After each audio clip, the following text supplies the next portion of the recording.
அனைவருக்கும் வணக்கம். இன்றைக்கி வந்து பார்த்திங்கன்னா கரண்ட் அஃபேர்ஸ் வந்து பார்க்கலாம். ஃபஸ்ட்டு என்ன கொடுத்துருக்காங்கன்னா, மதுரை கொடிக்குளத்தை சேர்ந்த ஆயி அம்மாள் என்ற பாட்டி வந்து பார்த்திங்கன்னா பள்ளிக்கு வந்து 1.52 ஏக்கர் 1.5 ஏக்கர் நிலத்தை வந்து பார்த்திங்கன்னா தானமாக கொடுத்துருந்தாங்க. இதுக்கு வந்து தமிழக முதல்வர் வந்து பாராட்டு தெரிவிச்சிருந்தார்.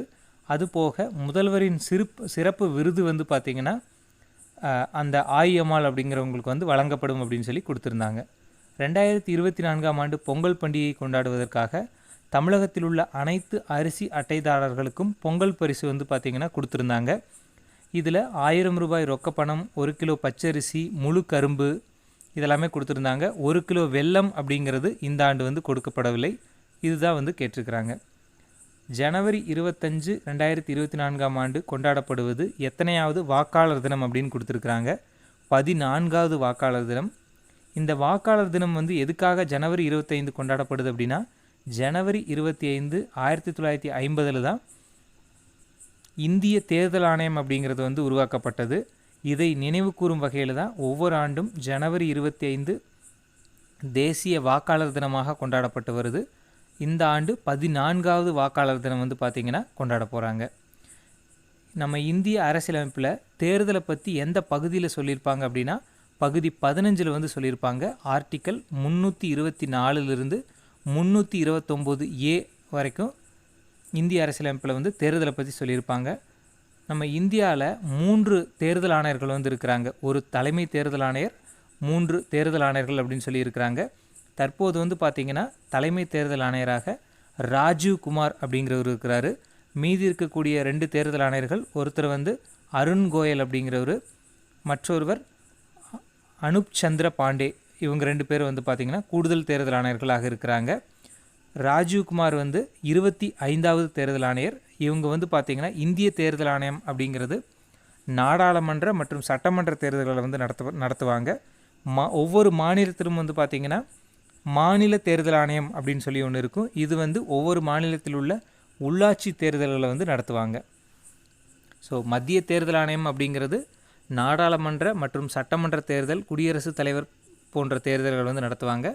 மாநில தேர்தல் ஆணையம் அப்படிங்கிறது ஒவ்வொரு மாநிலத்திலும் உள்ள உள்ளாட்சி எலெக்ஷனை வந்து பார்த்திங்கன்னா மாநில தேர்தல் ஆணையம் தான் வந்து நடத்துது.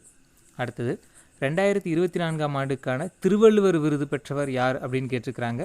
பால முருகனடிமை சுவாமிகள் அப்படிங்கிறவங்க தான் 2024ஆம் ஆண்டுக்கான திருவள்ளுவர் விருது வந்து கொடுத்துருக்குறாங்க. தெற்கு மும்பை, நவி மும்பை ஆகிய முக்கிய நகரங்களை இணைக்கும் வகையில் நாட்டின் மிக நீளமான கடல்வழி பாலமான அடல் சேது அப்படிங்கிற பாலம் எந்த கடலில் கட்டப்பட்டுள்ளதுன்னு கேட்டிருக்கிறாங்க. அரபிக்கடலில் தான் வந்து பார்த்திங்கன்னா இந்த பாலம் வந்து கட்டியிருக்கிறாங்க. இதனுடைய மொத்த நீளம் வந்து 22 கிலோமீட்டர். நாட்டிலேயே மிக நீளமான கடல் பாலமாக இது கருதப்படுது. சமீபத்தில் பிரதமர் மோடி அவர்கள் வந்து இந்த பாலத்தை வந்து பார்த்திங்கன்னா திறந்து வச்சுருந்தார். இது வந்து மகாராஷ்டிராவில் வந்து பார்த்திங்கன்னா இந்த பாலம் வந்து இருக்குது. அடுத்தது சரியான இணை எதுன்னு கேட்டிருக்கிறாங்க. தந்தை பெரியார் விருது 2023க்கான தந்தை பெரியார் விருது யார் கொடுத்துருந்தாங்கன்னா, சுப வீரபாண்டியன் அவர்களுக்கு வந்து பார்த்திங்கன்னா கொடுத்துருக்குறாங்க. அம்பேத்கர் விருது யார் கொடுத்தாங்கன்னா பி சண்முகம் அப்படிங்கிறவருக்கு வந்து கொடுத்துருக்குறாங்க. இந்த விருதில் வந்து பார்த்திங்கன்னா 5 லட்சம் ரூபாய் ரொக்கப்பணம், தங்கப்பதக்கம் மற்றும் தகுதியுரையுடன் கூடிய விருது வந்து பார்த்திங்கன்னா கொடுப்பாங்க. அடுத்தது கேலோ இந்தியா விளையாட்டுப் போட்டிகள் எந்த ஆண்டு முதல் நடத்தப்பட்டு வருது அப்படின்னு கேட்டிருக்கிறாங்க.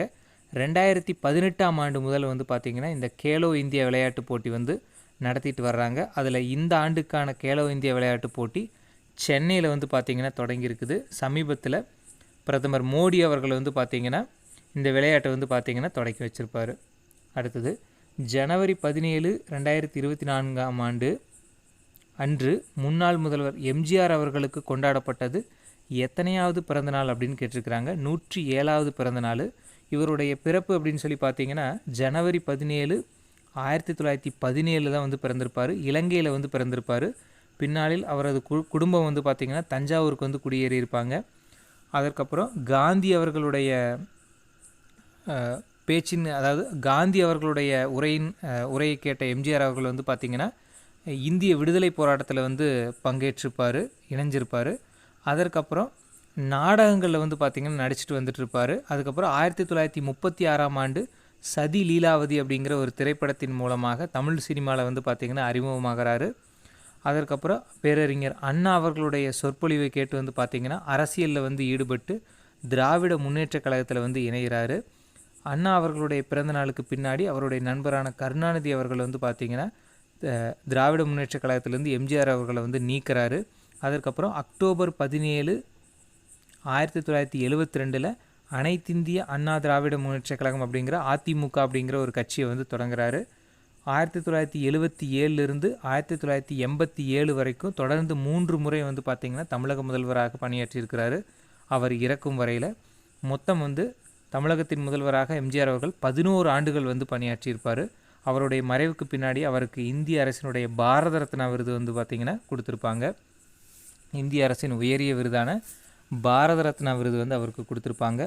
அவர்கள் அதாவது எம்ஜிஆர் அவர் வந்து முதலமைச்சராக இருந்த பொழுது 5வது உலக தமிழ் மாநாட்டை வந்து 1981 மதுரையில் வந்து நடத்தியிருப்பார். தஞ்சை தமிழ் பல்கலைக்கழகம் இவருடைய காலகட்டத்தில் தான் வந்து பார்த்திங்கன்னா உருவாக்கப்பட்டது. காமராஜர் அவர்கள் கொண்டு வந்த மதிய உணவு திட்டத்தை சத்துணவு திட்டம் அப்படின்னு சொல்லி மாற்றிருப்பார், விரிவுபடுத்தியிருப்பார்.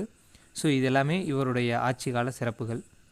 அடுத்தது கலைஞர் நூற்றாண்டு ஏறு தழுவுதல் அரங்கம் வந்து பார்த்திங்கன்னா மதுரை மாவட்டம் அலங்காநல்லூரில் எந்த கிராமத்தில் அமைக்கப்பட்டுள்ளதுன்னு கேட்டிருக்கிறாங்க. கீழக்கரை அப்படிங்கிற ஒரு கிராமத்தில் தான் வந்து பார்த்திங்கன்னா இந்த கலைஞர் நூற்றாண்டு ஏறு தழுவுதல் அரங்கம் அப்படிங்கிறது ஜல்லிக்கட்டு விளையாட்டுக்காக தமிழக அரசு வந்து இந்த மைதானத்தை வந்து பார்த்திங்கன்னா கட்டியிருக்கிறாங்க.